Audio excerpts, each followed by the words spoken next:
Hello, my name is James Lucy. I would like to thank you for having me, the board of directors of PK Village, um, to present my risk assessment for your business. So there's a unique dynamic surrounding exposure, as it's both quantifiable and yet seemingly unnoticeable at the same time, because although there are methods and modes for calculating waste and supply chain, uh, many of these wastes and practices go unnoticed, and businesses can be losing lots of money over the years through not taking advantage of proper risk assessment. So, when it comes to the risk exposure to loss for PK Village, the primary concerns and areas of attention should be transportation risks, risks with price fluctuations, and risks with product failure. So, beginning with risk one, transportation, the first potential risk that would result in severe implications to your supply chain would be transportation. Considering the large number of products your company sells that originate overseas, like the lubricants from Malaysia, and the many facets that orbit the transportation of these foreign goods, it should always be a front and center focus for your company's risk management. There are three primary reasons as to why shipping. So there are three primary reasons as to why shipping costs can change. There are changes in energy costs. There is business-to-business demand that affects the availability of modes of transportation of goods. And lastly, there are geopolitical factors. So in terms of severity, the least likely yet at a moderate severe risk is geopolitical affairs. Although there have been recent changes made to U.S. international trade agreements, they're predominantly long-term agreements and provide timely warnings, like as seen when Trump repealed NAFTA, as he had campaigned saying that he was going to change trade agreements and get out of NAFTA. So businesses are provided with a fair warning as to when there are going to be changes with trade agreements, as they're traditionally long-standing agreements. So another geopolitical factor that does not provide as a timely warning as the end to trade agreements are conflicts like war and naval blockades. So these are factors that would certainly halt any imports and this would be severe. However, it's incredibly unlikely. So moving on, the risk derived from business-to-business demand of modes for transportation is of moderate severity and moderate likelihood. Like any business, when more companies are utilizing international shipping and transportation companies, the prices of these services increase. Fortunately, these price increases are not dramatic, and because of their cyclical nature, these price discrepancies can be planned for. The most severe the company's risk, and the most likely fluctuation, and the most likely is the fluctuations in fuel prices. So gasoline itself is not a raw material. It goes through a process much like any other manufactured good and has its own multifaceted supply chain that are exposed to their own unique risks. Gasoline also is exposed to geopolitical risks, as seen with the OPEC embargo of the 70s and the effect that had on fuel prices here in the United States. So the greatest influence of the price of fuel is demand and availability. So fuel prices are incredibly volatile, and these incremental changes in fuel prices that happen every day will have serious effects on your business bottom line. So that's why I consider the fluctuations in fuel price to be the primary risk when it comes to transportation risks, as it is the most severe and has the highest likelihood. And now continuing on to the next primary risk are price fluctuations. So the second of the primary risks for PK Village is price fluctuations. Because PK Village is a tier 1 supplier, meaning that they exchange their goods directly with the consumer, you are exposed to the price fluctuations from your Tier 2 and Tier 3 suppliers. These increased costs will have severe detriment for the firm's bottom line, and the three primary causes for these price fluctuations are raw material costs and Tier 2 and Tier 3 supplier exposure, and changes to tax legislation. So the most likely and least severe are changes in raw material costs, assuming that the company's lubricants are not comprised of any volatile commodities. The changes in raw material costs will not be dramatic, and it will be largely due to inflation. But however, changes to raw material costs will have an immediate effect on the company's profit margin, as it will increase the cost of goods sold. In terms of severity, exposure from Tier 2 and Tier 3 suppliers is of high severity and moderate likelihood. Tier 3 suppliers are usually the gatherers and transporters of raw materials, while Tier 2 suppliers are the manufacturers that supply them to Tier 1 suppliers like yourself. These suppliers have their own operations, and although your business is very dependent on these suppliers, you have no say in the management or oversight of their business, and can be severely exposed to problems that happen in the supplier's business. So now this dependency can be very dangerous, especially when you are outsourcing to cheap labor markets like Malaysia. Third and final risk is the change of foreign tax law, and I have this at a moderate likelihood and moderate severity.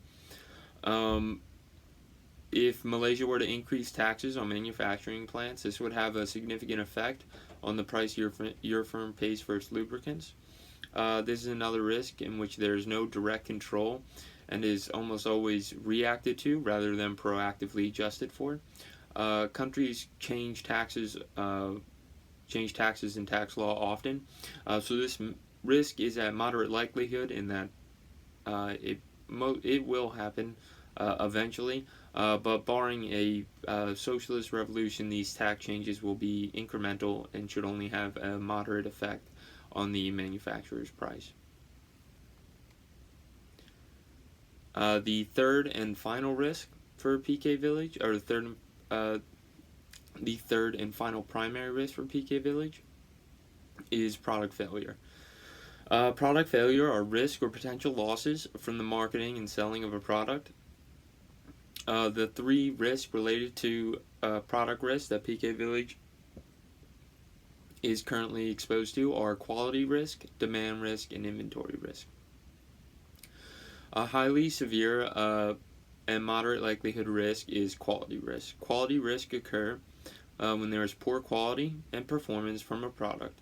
If there is a quality assurance mistake in one of your foreign factories and a sour batch of PK Village lotions is sold, this could serve as a long-term stain on the company's record. And research has shown that a new customer is 8 times more expensive than to keep an existing customer. So these quality assurance mistakes and quality risks that come with product failure can have lasting and effects and very detrimental effects to the growth of PK Village and the brand image that the firm wishes to present. Next is demand risk. This is the risk from fluctuating consumer demand for your product. So assuming that the lotions are affected by seasonality, this risk is of moderate severity and highly likely, and a high likelihood. The reason for the moderate severity is because although the change in demand could be substantial, seeing that people don't buy as much lotion during the summertime because of dry skin, the cyclicality of the demand allows your company to get in front of the issue, and you can plan production schedules and inventory management accordingly. Which brings us to our final risk, which is inventory. Inventory risk is of high severity and high likelihood.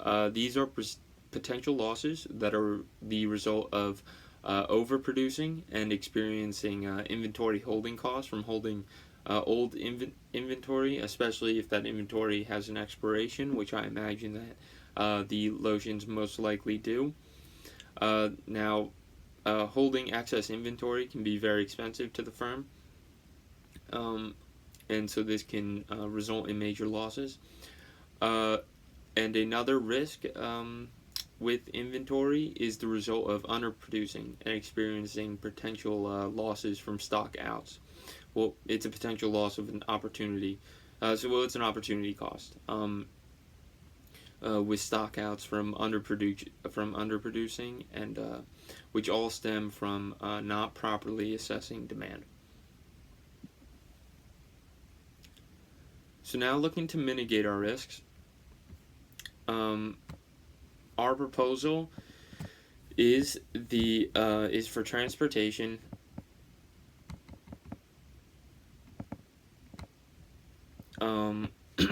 Excuse me, sorry.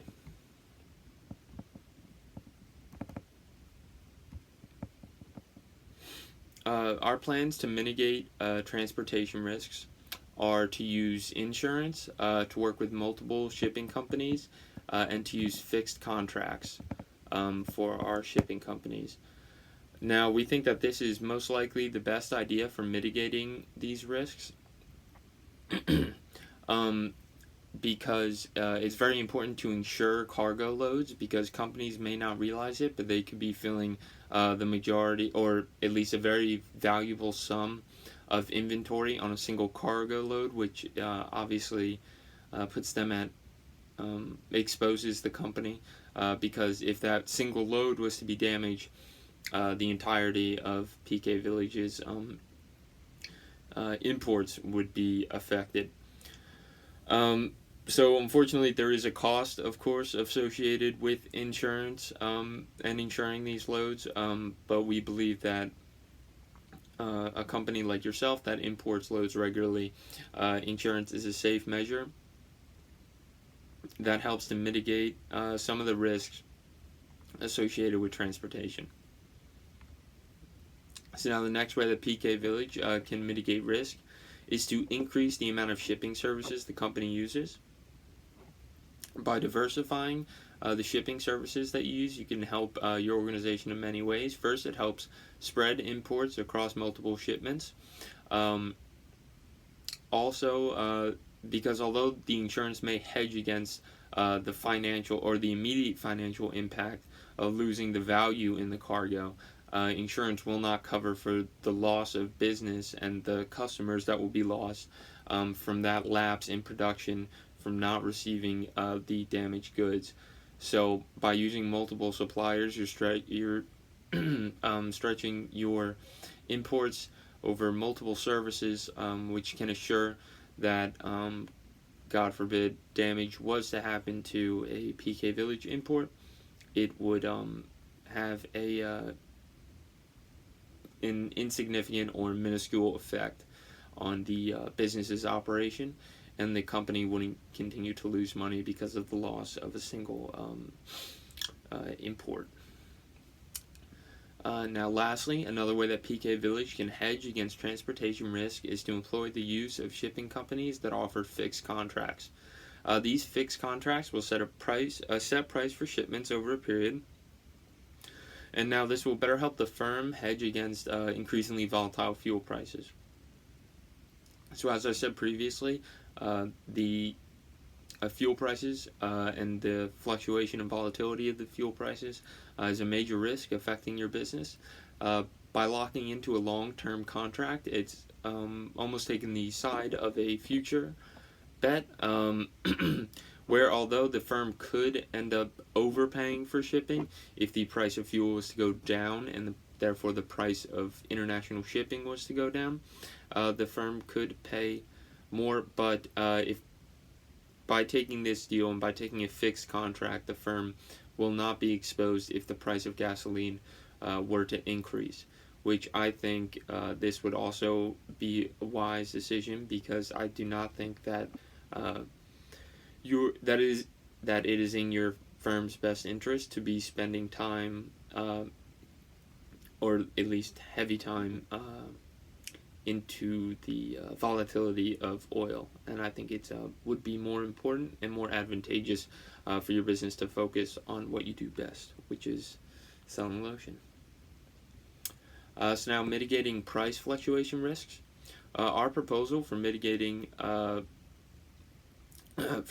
price fluctuation risk is to use multiple suppliers for products, as well as introduce new product lines and the utilization of defect models for quality assurance. So it's our recommendation that PK Village begin using multiple suppliers for the production of their lotions. So because PK Village is currently a single source supplier, where the totality of its goods are sourced from a single tier 2 or tier 3 supplier, this exposed the firm's operations and makes them heavily dependent on the supplier, and the firm's ability to run effectively depends on the ability and reliability of its suppliers.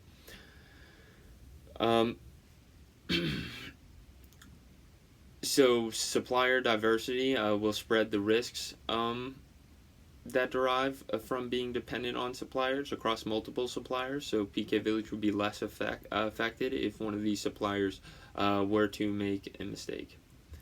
So now, continuing with the strategy of diversifying PK Village's supply chain, we also believe it would be advantageous for PK Village to expand its product line. One of the price fluctuation risks is increasing raw material costs. With more product lines of various lotions with various ingredients, the firm will be ordering various raw materials and will be less exposed to price increases of a single raw material. So we also think that this is a good idea because we believe that it's very important to diversify the supply chain. So for the firm to better protect itself from the risk from product failure risk, from price fluctuation risk, is the utilization of defect models to have better quality assurance. So to create this model, the firm would first need to find the defect rate of the shipped goods. After it's calculated, the firm should use this figure conservatively to schedule adequate quality assurance. So for example, if 1 out of every 200 lotions received from the a foreign importer were defective, then the firm should randomly check 1 out of every 100 products to test quality. Although checking 1 out of every 100 is more expensive than 1 out of every 200, a more conservative strategy for quality assurance will better help the firm mitigate against potential risk. So next, mitigating product failure risks. Our proposal for the third risk, product failure, is to use inventory and production schedules based on forecasted demand in order to anticipate consumer engagement and therefore anticipate the optimal amount of inventory to produce in order to meet its demand without being left holding additional inventory. So demand, production, and inventory are heavily dependent on each other. So although if your business is incurring losses due to inventory carrying costs, this may only be a symptom of the problem, whereas the root cause may be due to improper demand forecasting that lead to overproduction. In order to mitigate this risk, the firm should use measurements of consumer engagement. Measures of consumer engagement, including time on site analysis and including using time on site analysis to measure the time consumers spend in stores or on websites, will help your business better assess demand and forecast accordingly. So in conclusion, the 3 primary risks that PK Village is exposed to are transportation risks, price fluctuation risks, and product failure risks. For transportation risks, the company should use multiple shipping services, buy insurance policies, and use fixed contracts with shipping companies to hedge against risk. For price fluctuation risks, the firm should introduce new product lines, use multiple suppliers, and monitor quality assurance of incoming shipments. For product failure risks, the firm should utilize measurements of engagement to accurately assess demand, use the demand forecast to build a supply schedule, and streamline production to give the firm agility to adapt to changes in demand. It's very important to have an adaptable production schedule, especially when you have a seasonal product like lotion. So I look forward to hearing back from your business regarding this proposal. Um, thank you, and I hope that you employ my firm's services. Thanks.